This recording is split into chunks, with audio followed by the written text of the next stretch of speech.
Welcome to episode 393 of the Brainy Business, Understanding the Psychology of Why People Buy.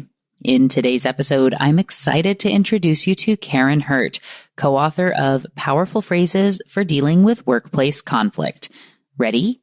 Let's get started. You are listening to the Brainy Business Podcast, where we dig into the psychology of why people buy and help you incorporate behavioral economics into your business, making it more brain-friendly. Now here's your host, Melina Palmer. Hello, everyone. My name is Melina Palmer, and I want to welcome you to the Brainy Business Podcast. In today's conversation, I'm joined by Karin Hurt. Karin helps human-centered leaders find clarity in uncertainty, drive innovation, and achieve breakthrough results. She is the founder and CEO of Let's Grow Leaders, a global leadership development firm known for practical tools and techniques for human-centered leaders. A former Verizon wireless executive with more than 2 decades of experience in sales, customer service, and human resources, Karin is known for growing courageous leaders, building great cultures, and inspiring high-performance teams. Since 2013, Karin and her husband David have grown tens of thousands of leaders on every continent except Antarctica with their leadership development programs and keynotes. They also provide clean water to the people of Cambodia through their Winning Wells philanthropic initiative.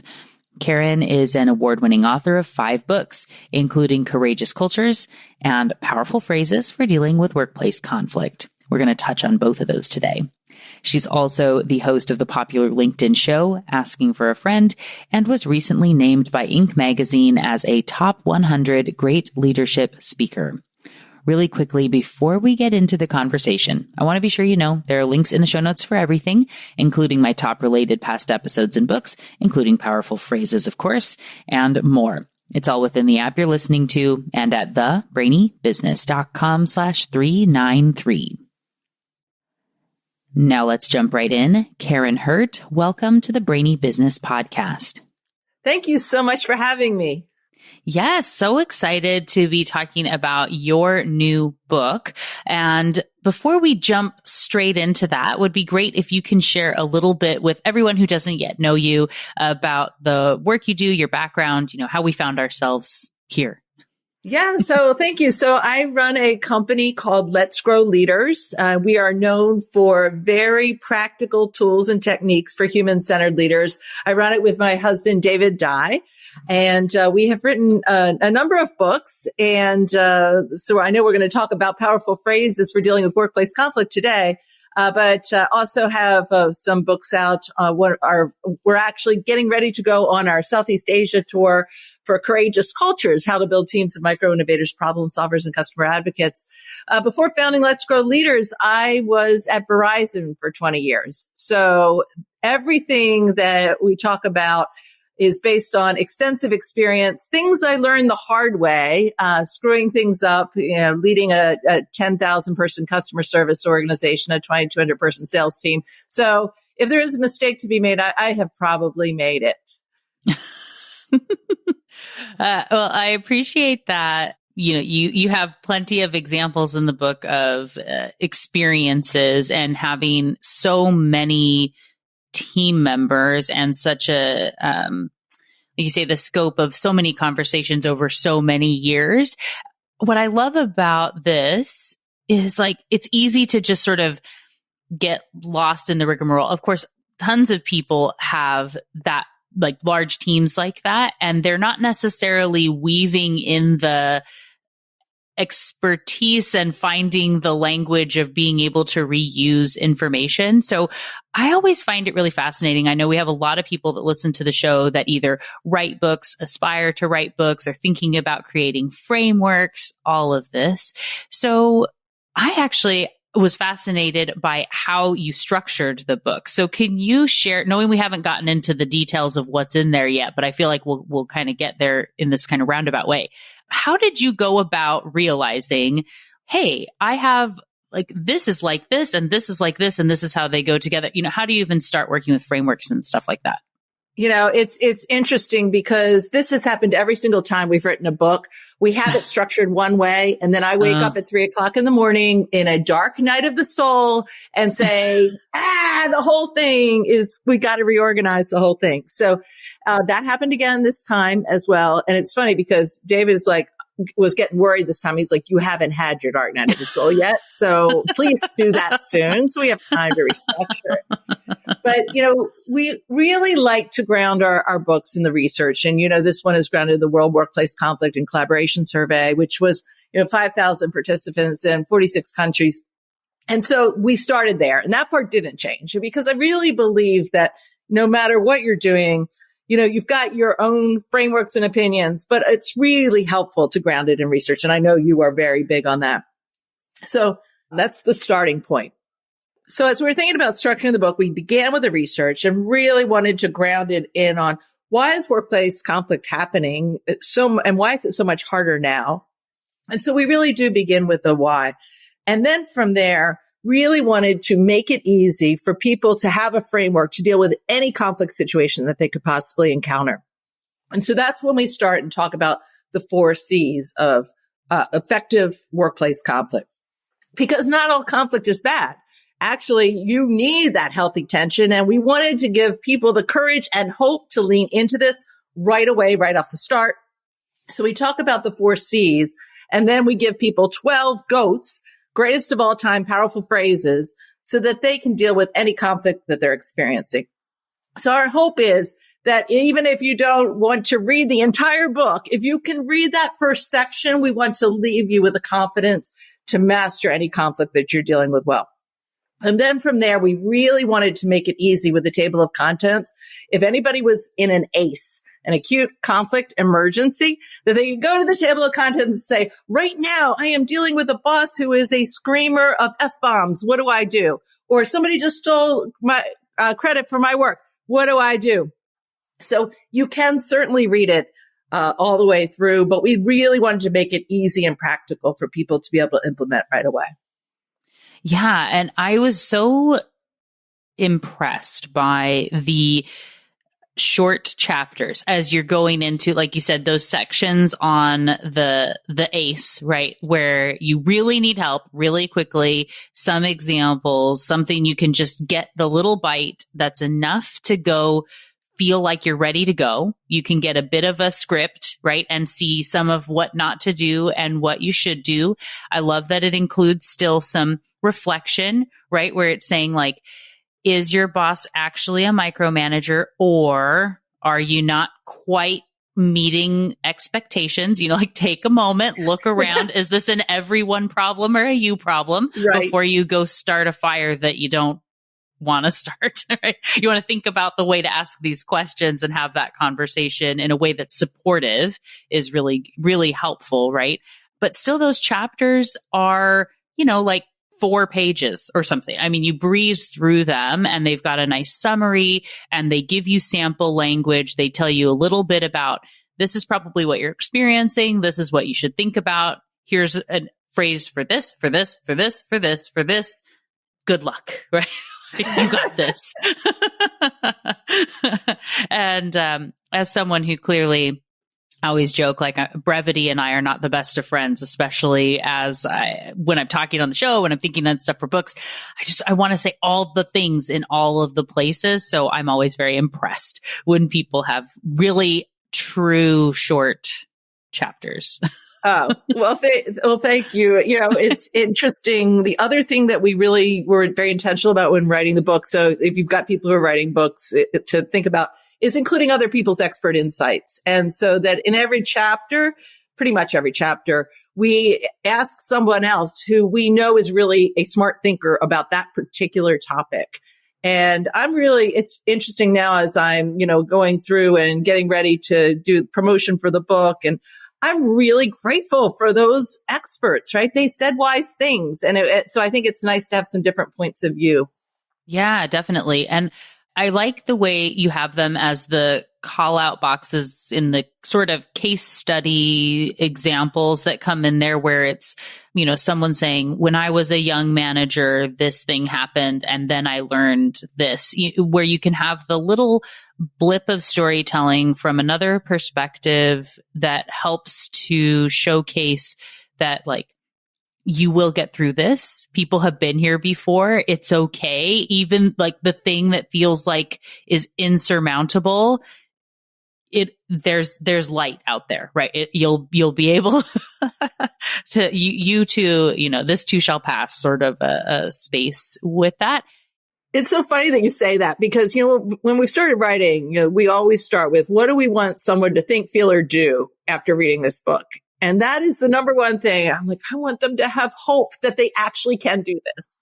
Right. And I think it's a really valuable, the way it comes through. There are points where you say, like, if you've tried this, if you've done this, if you've looked at this, if you've made it this way, it might be time to look for another job, right? Like there are some routes that end there and that's okay. And then, but it's saying, like, try some of these things first, especially if you love the idea of the opportunity, if you love the organization, but you're stuck with one difficult person, we don't have to totally throw in the towel immediately. There are options when you can be thoughtful about the conversation and some things to say, some things not to say, some that, you really don't want to step in this thing over here. So avoid that. Yes. So can you share a bit about like you said, there are the 4 C's, I guess, is that the right place Yep. to start? You're of course the expert in talking about this. So if that's not the right place, you run with that ball. You go where you should go. So we call the 4 C's, which are the 4 dimensions of constructive workplace conflict, or on the flip side, how to collaborate, 4 C's of collaboration. And it really begins with human connection. Are we connected as human beings? Do we know one another as human beings? And I like to think about this in 2 ways. One is, are you connected before you are in an acute conflict emergency, right? The more you can get to know people as human beings, Brené Brown says it's hard to hate people up close. And that is so true, right? So investing in those relationships before you really need to collaborate, before you need to have a difficult conversation is the first piece. But then the second piece is, how do you connect when you are in a difficult conversation? And so a couple of the GOATs, greatest of all time, powerful phrases for that. One of my favorites is, just tell me more. So if someone comes to you and I'm really frustrated by this and you shouldn't have done it this way. Oh gosh, can you tell me some more about that? Can you tell me more about how you're feeling there? And then they're not going to continue to push and tell you, in frustration. Now they're feeling heard immediately. And so they will lower, I know you're all about, psychology, right? They're going to lower that angst in that conversation. Another thing you can do is reflect to connect. Sounds to me like you're really frustrated about this situation. Do I have that right? And so again, the person immediately feels heard. And then finally, and this one, it works so well, is I really care about you and this team, this project, whatever it is that you really care about. Now, this only works if you actually really care, right? But I really care about you. I care about your career. I want you to be successful. And I'm confident we can find a solution we can work with here. So you're expressing the connection. You're also showing up confident in the conversation. And that said well at the beginning of a conversation with the appropriate tone of voice and facial expression is going to get you a really long way, no matter what your conflict is. So that's the first one, is connection. Then clarity. Do we have a shared understanding of what success looks like? We always say one good conversation about expectations can prevent 14 why didn't you conversations. Most conflict is coming from an expectation violation of some sort, right? I thought that you would empty the dishwasher before you left for work. I came home to a dish full of sinks. We have conflict, right? and maybe it was just like, oh, I was going to empty the dishwasher, just not before work, right? So it's that clarity. And one of my favorite GOATs there is, what would a successful outcome do for you?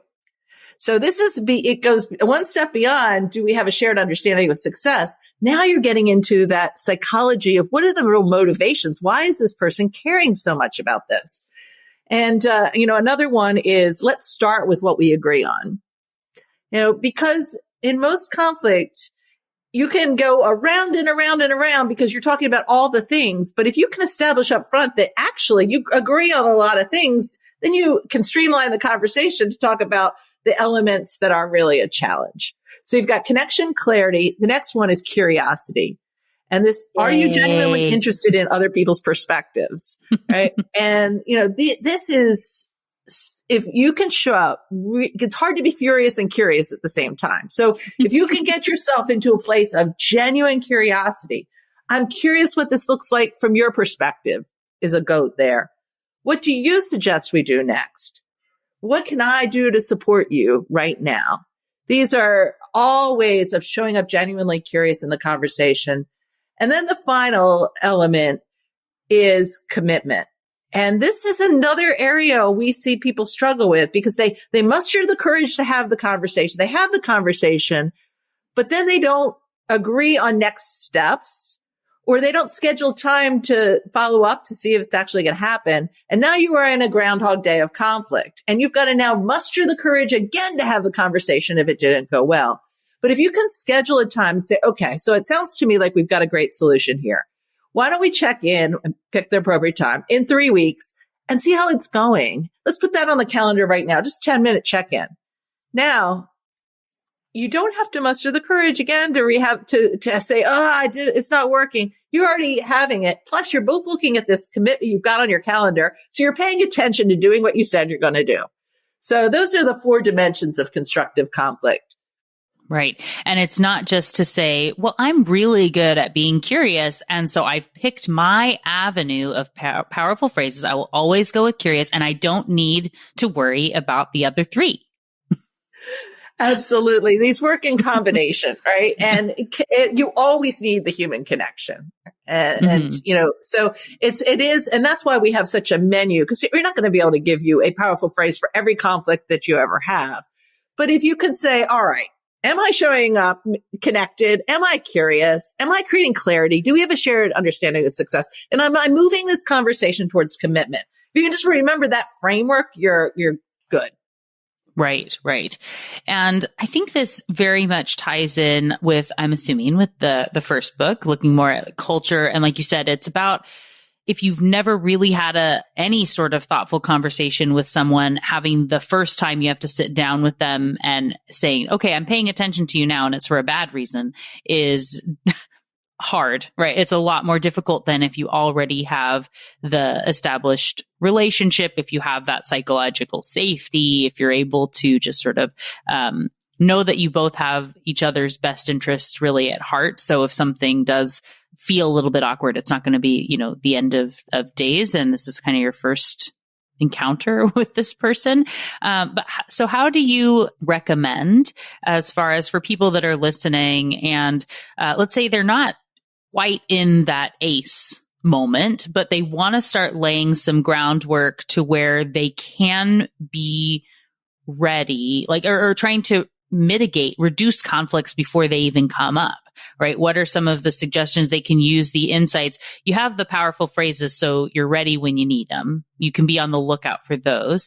But what can you be doing to avoid even having to get to some of this point?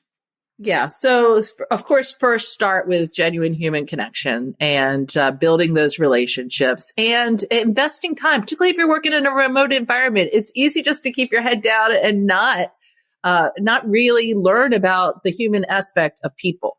And, imagine you're in a situation where you've got a coworker named Joe, and Joe is like a super nice guy, and he got you out of a jam when your kid was sick. And by the way, he just told your boss how great you are at pivot tables.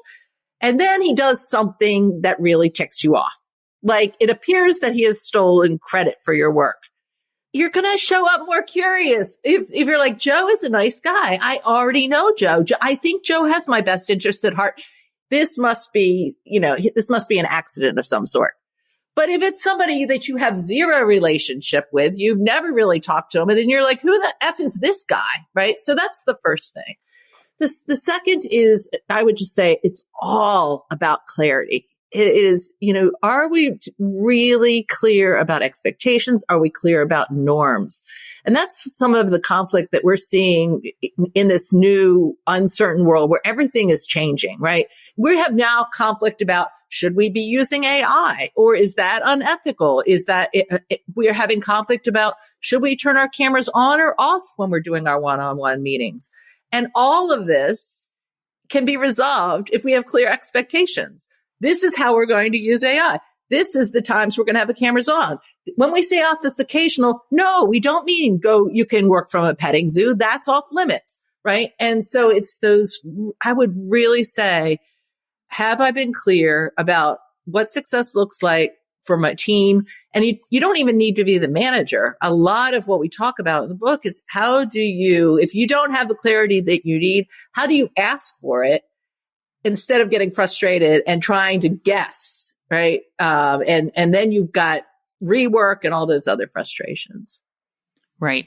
And having someone cross a line that you thought was obvious or implied or whatever it is, and you wouldn't even think that anybody would get close to this thing. But if you didn't define it in advance, it's also, you don't really have recourse. And then it's this really weird situation that is hard to get back out of, right? But people do have a hard time often, setting the expectation, partially because we get busy, partially because it seems obvious, all sorts of things. And that may feel like you're bringing up a conflict before you have to bring up a conflict by trying to set the expectations. This is also where sometimes you might not create a contract because it feels like it's getting into this weird scenario. You don't want to put someone on the spot. Side note, always have a contract. Must stop. Yes to contracts. They are important. Even if it's like free, if it's internal stuff, it's really good to have contracts because, like you're saying, it helps to clarify expectations. If you were talking to someone who felt insecure about the idea of bringing up these expectations, maybe it's because they have a boss that doesn't set expectations for them, worry about the accountability that comes with an expectation if you go in and set it. What advice do you have for someone to start this conversation? It's interesting. When we wrote our very first book, which is called Winning Well, David said, we've got to put this concept of a check for understanding in there. Now, a check for understanding is just all communication is a send and receive. So this is not saying, hey, all right, you tell somebody something and then you say, do you understand? That's not a check for understanding. A check for understanding is, I just want to make sure I'm real clear on this and that we leave nothing to the benefit of the doubt here. Like, what did you hear me say? Or what do you think are the next steps here? What do you see as what needs to happen this week with this project? And hear it back from them. Now, when David said that, I'm like, you have got to be kidding me. Everybody knows that. We don't need to put that in that book. And we had very few real conflicts when we were writing that first book, but that was one of them. And I'm like, it's going to be too simple. Do you know that we have now, we work with organizations all over the world. We do training at the C-level of organizations all the way through at the end of a 6-month program. Do you know what the number one thing always is? Every single time without fail?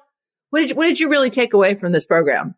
Well, I've got to tell you, that check for understanding has changed my life. Right? So, and it's not that hard. And you're not, people's worry about doing it because they don't want to sound like condescending. Now, what did you hear me say? It's not that. It's like, I just want to make sure like we're at full agreement here about what we're doing here next. And, part of this can save you so much time. So your boss comes to you and gives you a huge project and you are looking at this thing and you're going, oh my goodness, this thing is going to take me 3 months and I'm already underwater. What do I do? And so you can do a check for understanding and say, I want to check for understanding here. What I see this project, these are the components I think this is going to take us about 3 months.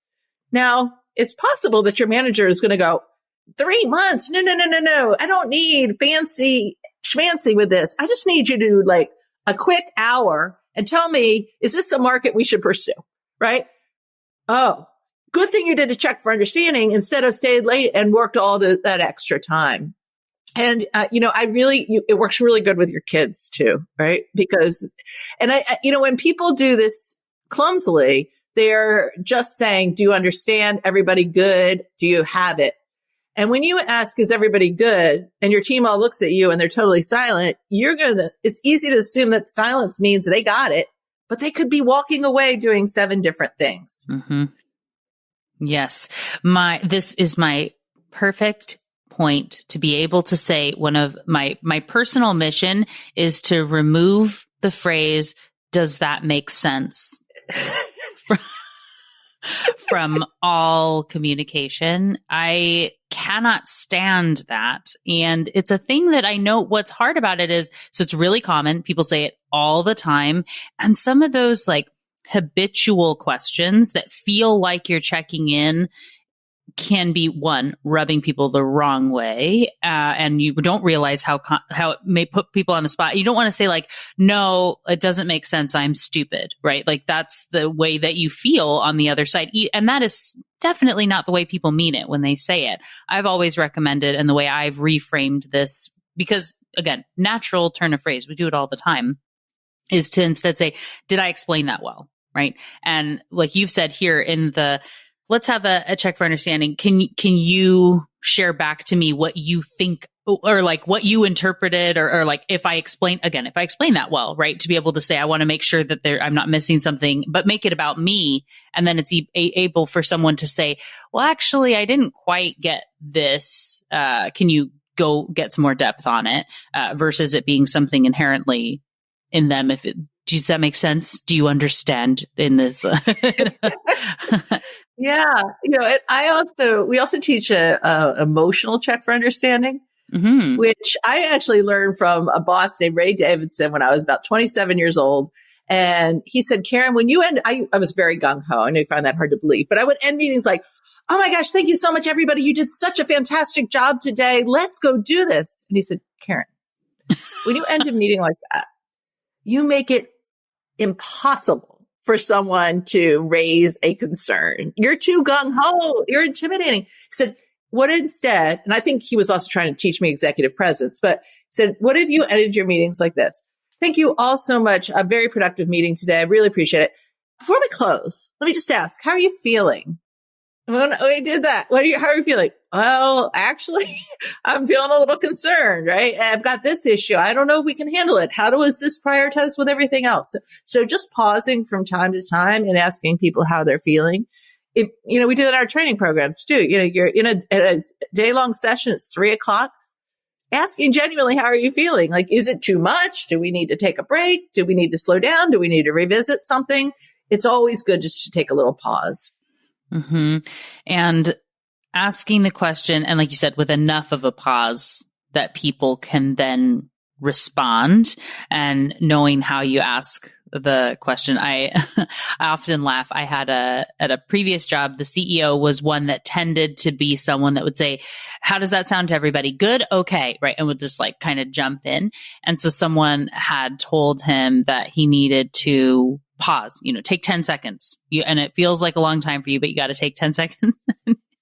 And he would actually say, he would ask the question and then go 1, 2, 3. And I was like, counting. Well, so like, he's at least trying, but kind of an interesting. That was the inside voice he was supposed to be counting with. Yeah. The first time you're in that meeting, you go, what's happening right now? But it works out, right? So you can tell that someone is at least putting in the effort. There are so many avenues we could go for some of the areas of support. And the one that stands out for me first would be the overwhelm, and knowing there are so many people that are overwhelmed. And I think that this expectation piece really comes into play, like you were just talking about, which is why it came to mind for me.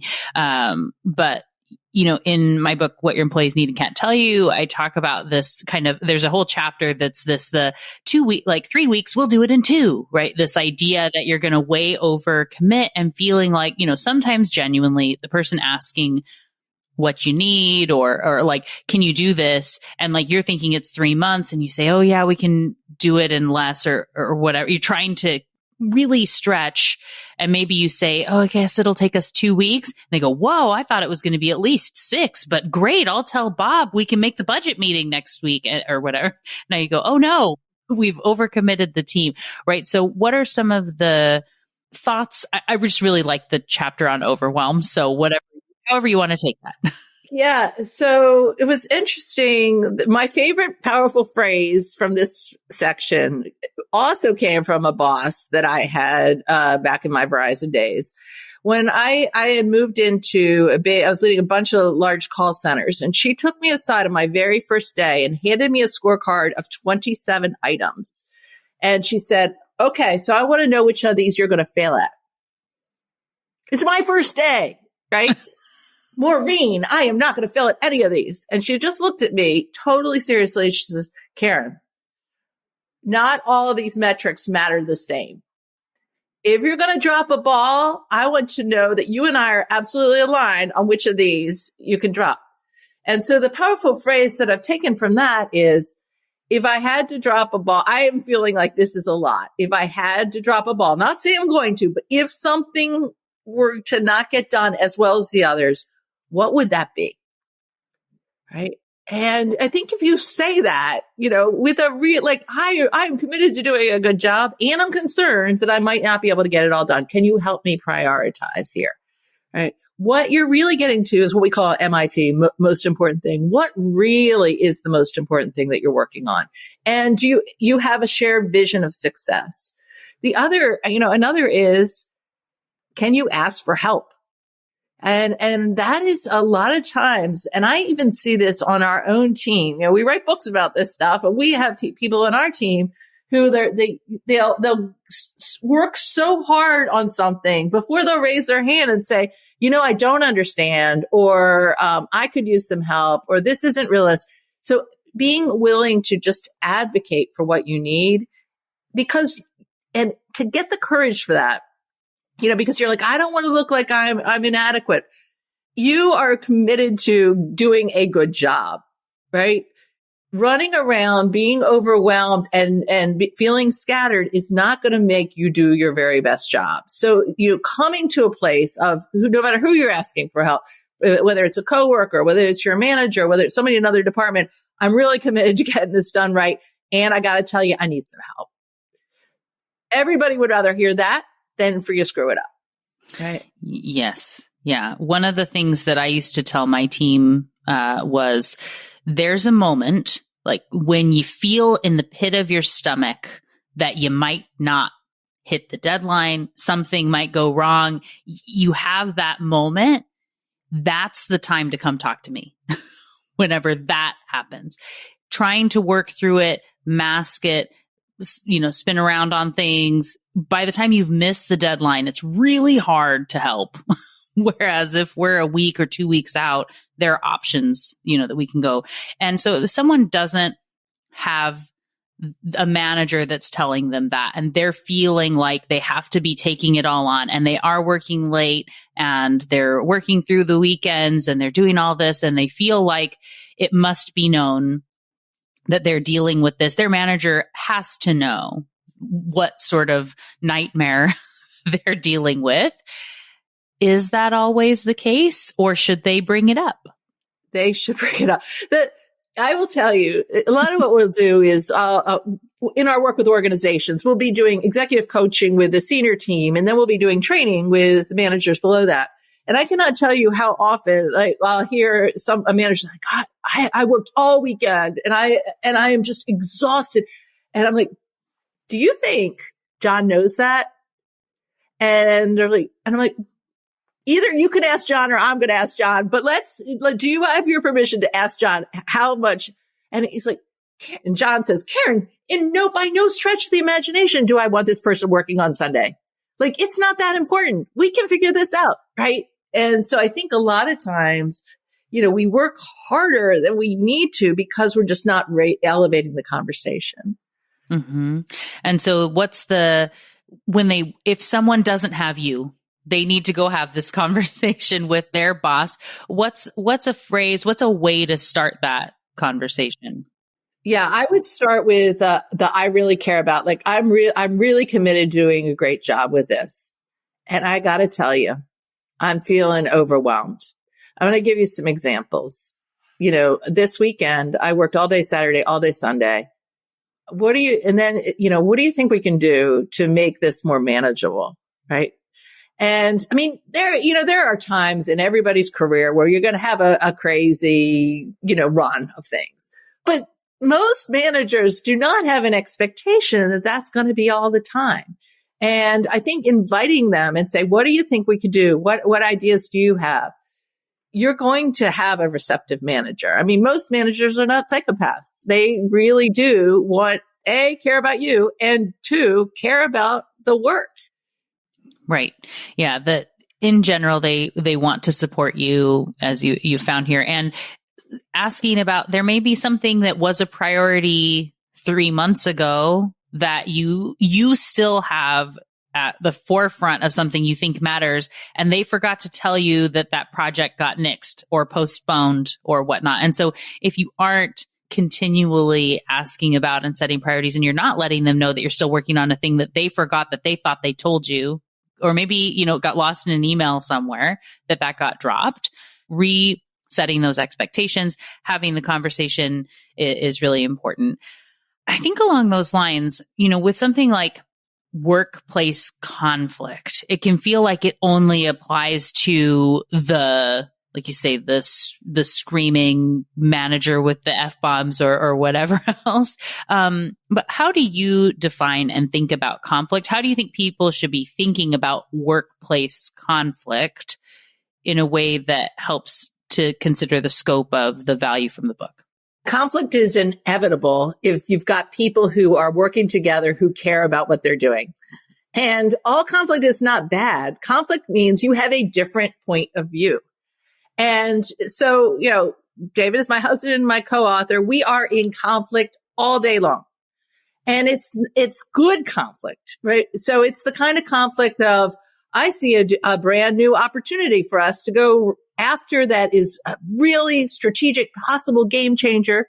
His conflict as the more of the operations guy is, okay, maybe, but let's also consider the downstream implications of all of this. And often he'll say to me, here's what will happen if we do that. This is what's not, if I focus on this, or if we have our team focusing on this, this is what we're going to have to. We're going to have to delay our product launch. We're going to have to not take any more keynotes. We're going to have, right? And it means we might not be able to put what we need around this. And then, so now we are having a conversation. And a lot of times, there's a chapter in there about how do you say no, right? And then when you're saying, one of the best ways to think about saying no is when you say no, what are you saying yes to? And so you're redirecting the conversation to, okay, I'm going to say no to this because this is the most important thing I'm working on. What do you think about that? Yeah, you're right. That probably is. This was a good idea, but maybe we'll do it 3 months from now. So, I think that if you can think about conflict as the best way to get to a bigger result, so that you're going to have attention, you're going to have different points of view, and the best teams actually have more conflict, right? Because they're talking about things, but they feel safe to do it. Just if you tell me you've got a team that never ever disagrees, I'm going to think you do not have a very high performing team. Mm-hmm. Right. Yeah. Bringing stuff up, having that conversation you have to be invested to be willing to have the conversation. I love, so The Power of Us, I feel like I talk about this book all the time. But in it, they talk about dissent and how dissent in an organization, when it's not just to be like, anarchy, but like actual say, I've been thinking about this other thing, bringing it up actually shows that you're really invested in the well-being of the organization and wanting to move things forward, being thoughtful. So Of course, I will link to my conversation with Dominic Packer in the show notes along with that book. And I'm so glad you brought up saying no. While I was reading that chapter, I was thinking about my great conversation with Vanessa Patrick about her book, The Power of Saying No, and like how to say no and really big tips for anybody who struggles with that. This book is really helpful so you can be ready for these powerful phrases to be able to share with saying no to things. As we look to wrap up the conversation, is there another thing I should have asked about, a section you don't get to talk about enough that you're really excited about, or anything that you think should be shared with those who are listening? I think the only other thing that I would say is and you brought this up at the beginning, right? Sometimes you should quit the conflict. So if there is a major values clash, if you have tried all the things, you've worked through, you've tried some powerful phrases, you've tried to build connection. If you are exhausted, if your mental health is really suffering, if you're seeing that you are now becoming that boss that you don't want to be to other people, then I would take a step back and say, is this worth it? Is this the right, because a lot of the times you're going to be able to solve through it. And sometimes the best thing you could do is get a fresh start and walk away. Yeah. Yeah, definitely. And the book does have support, of course. Like I said, as you're going through the journey, there may be those specific examples of being able to say, so if it is that you're working with credit stealers and micromanagers, right? You can be going through those chapters in the book and saying, okay, if I try this, I try this, I try this. And then there's some version of like you said, the hope, someone's been here before. There's a route for me, to be able to try to help feel confident if I get to the other side and say, yeah, it's time. Like, you put in that sort of best effort to feel confident in that choice. Yeah, absolutely. I love it. Well, thank you so much again for joining me on the show to talk about these powerful phrases, for your wonderful, wonderful book. For everyone who is so excited to learn more, to connect, to hear about these, trainings and things you're doing, get their copies of the book, what's the best route for them to do some of that? Yes. So the book is Powerful Phrases for Dealing with Workplace Conflict, What to Say Next to De-Stress the Workday, Build Collaboration, and Calm Difficult Customers. Our website is Let's Grow Leaders. And if you go to the website, you will see you can download free sample chapters. There's all kinds of free articles, lots and lots of ways to see if this is something that would be helpful for you. And then if you'd like to connect on LinkedIn, I'd love to do that. I'm Karin Hurt, Karin with an I. Perfect. We will, of course, link to all that in the show notes to make it easy for everyone. And thank you again, Karin, for joining me on the show today. It was really delightful to chat with you. Absolutely. My pleasure. Thank you so much. Thank you again to Karin Hurt for joining me on the show today. What got your brain buzzing in today's conversation? For me, I really enjoyed all the examples in the book. And as I said to Karin during the conversation, the way they've been able to keep the chapters so succinct yet powerful. When you're dealing with a workplace conflict and you need that powerful phrase, you want to be able to quickly find it, understand it, and use it. No need for fluff that'll make it hard to find. I love how they've managed to strike that difficult balance of being informative enough to be useful without feeling like too much. It really makes this into a practical workplace guide that should be on every shelf at home and in the office if they aren't in the same place for you. And to make that easy on you, there is, of course, a link in the show notes so you can pick up your own copy of Powerful Phrases for Dealing with Workplace Conflict. You'll also find my top related past episodes and other books, a time-stamped summary of the episode, ways to connect with Karin, and more. It's all waiting for you in the app you're listening to and at thebrainybusiness.com/393. And thank you again to Karin Hurt for joining me on the show today. It was a delight to chat with and learn from you. Join me Tuesday for another Brainy episode of the Brainy Business Podcast. It's going to be a lot of fun. You won't want to miss it.